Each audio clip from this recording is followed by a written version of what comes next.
I believe that what really shapes the future of any organization, any city, any destination is leadership. Joe Jaworski, in his book Synchronicity, The Inner Path of Leadership, he said, leadership is one thing at the end of the days. It is about shaping the hearts and the minds of men and women every single day to create results that create long-term loyalty from customers and guests. As you think about everything here in St. Louis, and as you have invited almost 16.7 million visitors to this incredible destination over the last year, what is the one thing that will bring them back? I believe it's the experience. Everything that I learned at the Mouse House, working for 4 hotel chains and even working for the Orlando Convention and Visitors Bureau, I understood it was not just about bringing them and we've got meeting space and we've got a hotel ballroom here. Let me let you in on a little something. When the CEO or the chairperson of the organization, association, or corporation is thinking about bringing their meeting to St. Louis, they're not just concerned about where we're going to sleep, where's the meeting going to be held. Yes, that is important. What they want to know is, will their attendees and will their folks be more competitive when they leave? Will they have an experience with their customers, especially exhibitors who are trying to write orders and conduct business? Will they close deals using St. Louis as the experience? One of the things in talking with the Singaporean executives is a concept that I share with them, that we are coming to the end of what many would call the service economy. In the past, we've had a service, this is our product, this is the feature, this is the benefit. And you know, that's really nice and sweet and very special. What we are now moving towards is a transformation economy where people will pay for a transformational experience. Let me give you an example. How many of you remember growing up and your grandmother, when it was time for your birthday, she would bake a birthday cake using eggs and flour and sugar? How many remember that, okay? All right. And then did you notice that when it came time for your next birthday, perhaps your mother decided to outsource that birthday cake and have the grocery store make it, okay? Now, Grandma spent about 50 cents or $1 to make that birthday cake, but your mom spent about $10 to outsource it. In the transformation economy, my son Daniel, who's 4, and Madison, my baby girl, is 17 months, we don't even outsource it. We take them to Chuck E. Cheese's, and we end up spending about $100. Is anybody with me so far? You understand what I'm saying? So we're moving to a transformation economy. So the question that we must ask ourselves, if the first characteristic is people, how are we making sure that our people are engaged in providing an experience for every single guest that comes to St. Louis? In other words, how do we make sure they feel the St. Louis love? Because when they feel the love, that love is an emotional deposit into their emotional bank account that as interest begins to accrue, they tell their friends and their friends tell their friends, when you go to St. Louis, make sure you do X, Y, Z. But it's all about the experience. When you think about leadership, I want to just paint a picture in your mind's eye for just a moment. If we know at the end of the day that we've had 16.7 million visitors, what would it be like to have 25 million visitors in a year's time, spending almost $7 billion here in St. Louis? What would that end result look like? So the question is, how do we get there? Well, we must back up and first start with the customer experience. Who is responsible for the customer experience? It is the employee is responsible for creating the customer experience. Who creates the employee experience? Leadership creates the employee experience. So in other words, if the employee doesn't feel the love from leadership, the employee cannot give what they have not received. Hello, somebody. So if we know that we want to have incredible results in the days to come, you must look at leadership. Leadership must come to what I call a place of congruency. Before I explain to you congruency, I want to share a story with you. When I was first promoted in the Disney organization as a leader, I felt like the man. I am promoted, I've got my business card, I've got my office, I've got my assistant, I am somebody. But little did I know I was clueless at the Mouse House, because I didn't understand what it really meant to lead people. Because a boss asks, a leader will ask, a boss tells. So what I had to step back and realize, what does it really mean to be a leader? And I received my 360-degree feedback, which is a survey that is given to all of your direct reports to basically say, how is your leader doing? Got my results back, and I said, I know that I just had incredible results. And my boss called me into his office, and we had a little come to Jesus meeting. And at Disney, there was a specific threshold that all leaders needed to meet. So if 5.0 was the highest, all leaders at least needed to be at 4.2. And if leaders were not at 4.2 in certain areas, then there was a discussion. And trust me, it was not a pixie-dusted conversation. So I meet with my boss, and he said, Simon, one of the things that your cast members are asking, your direct reports, and at that time I had about 20 people reporting to me, he said they're asking for feedback about their performance. And I said, well, I try to tell them that they're doing a great job and everything. And he said, and also, do you say good morning to your staff when you come in? I says, no, I generally have to go to a meeting. I've got to do all these different things. I got to return email. And he said, that would probably help if you do that. And I said, well, listen, we run an adult environment here. Can everybody just be big and go on about their business? And he says, no. He said, that's why you got dinged in your results. So for the next year, I said, when I come in the morning, I'm going to say, good morning, how are you? How's everyone doing? And not because he told me to do it, but because I really meant that. And I began to see, as I took time to spend quality time with my staff and direct reports in the morning, all of a sudden the results that we wanted to generate over here started changing, because the guests and the clients started feeling the love, because the employees started feeling the love from their leader, who at one time was clueless but now had a clue that in order to drive results, love must first start at home.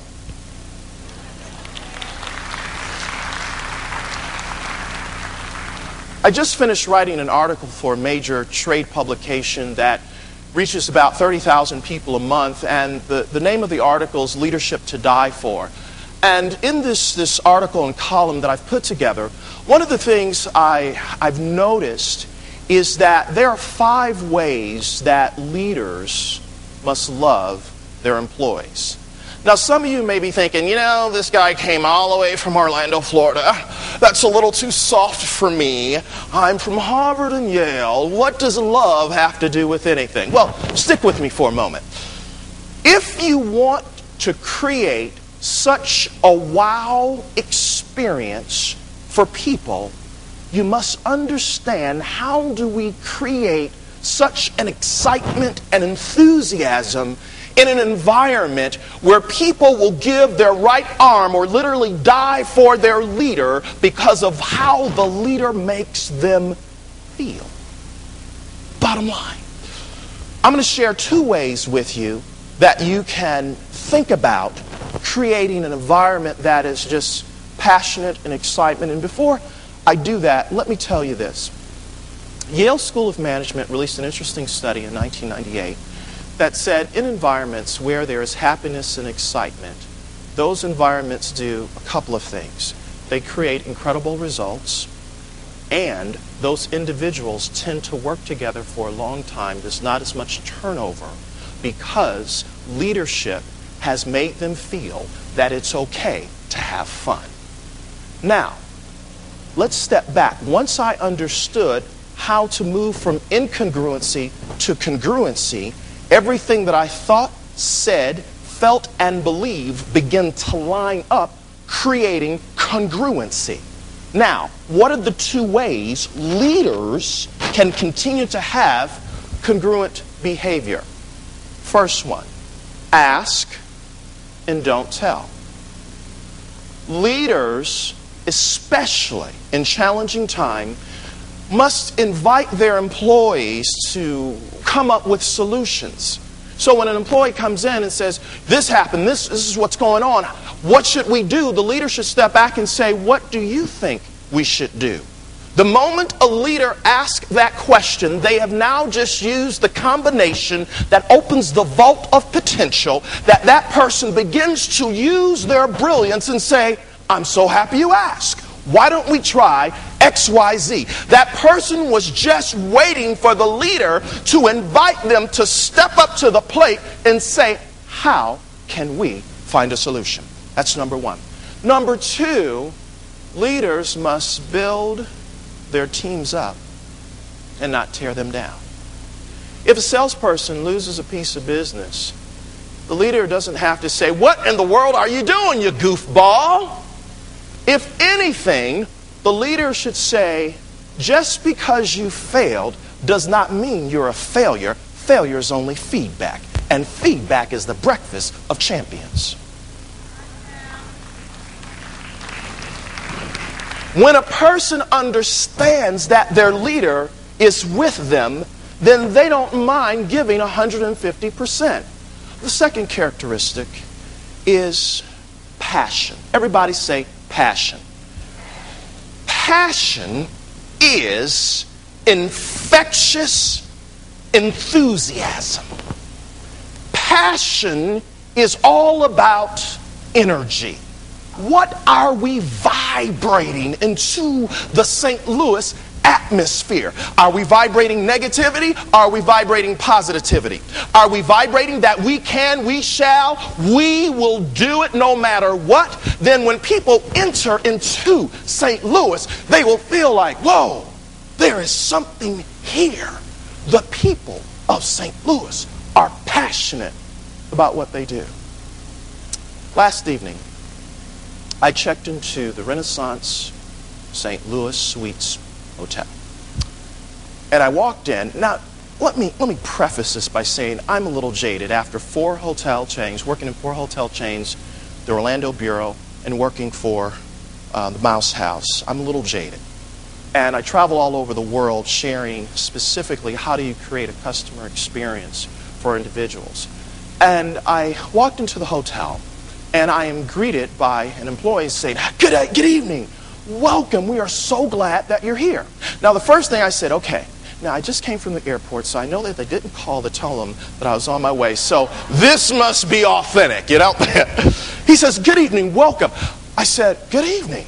And later I found out that it was the director of operations who oversees the hotel. And I said, wow, you mean to tell me you're not in a meeting somewhere? You're not on the phone with corporate telling them you're going to miss your forecast and trying to justify why? You mean you actually have time to get out of your office and greet me, a guest who just happens to be paying your salary? I know you probably never think about these things, but I said, interesting. That was the first thing I noticed. So right there, my experience begins. Greeted, good evening, welcome, with a smile. Huh. Okay, great.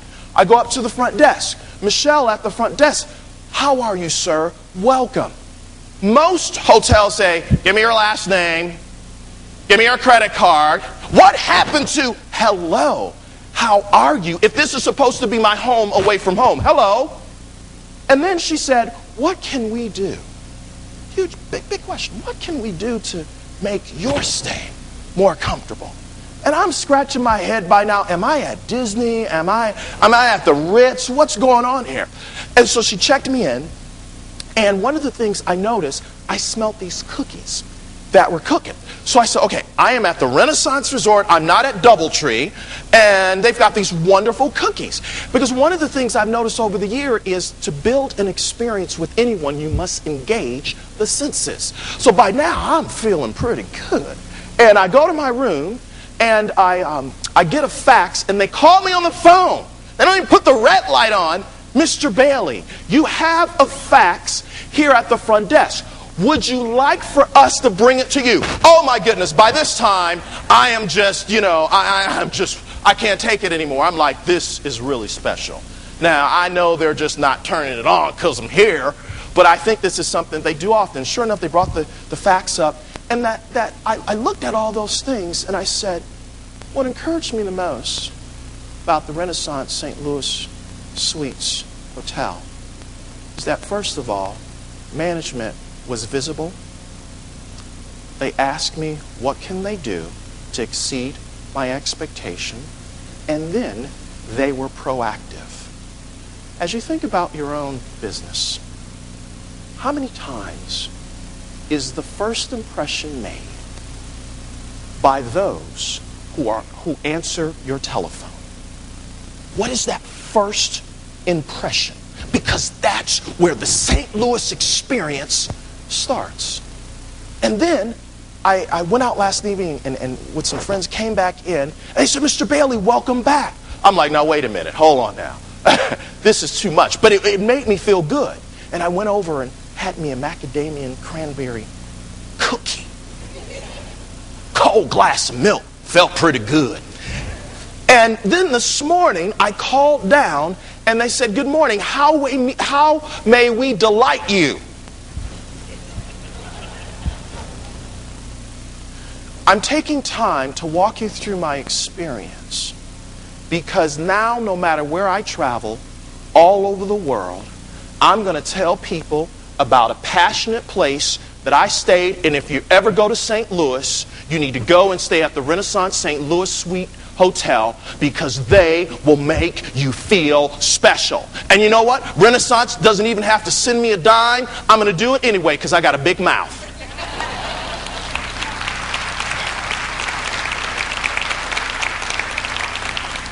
At Disney and even Ritz-Carlton, they teach we do not hire someone because they are a warm body. We select and we identify men and women that are right fit talent, that have a great attitude, and we train them for success. Because your attitude determines your altitude, not your aptitude. So if we ensure that we have the right attitude, we can train them to do what is best to move our business forward.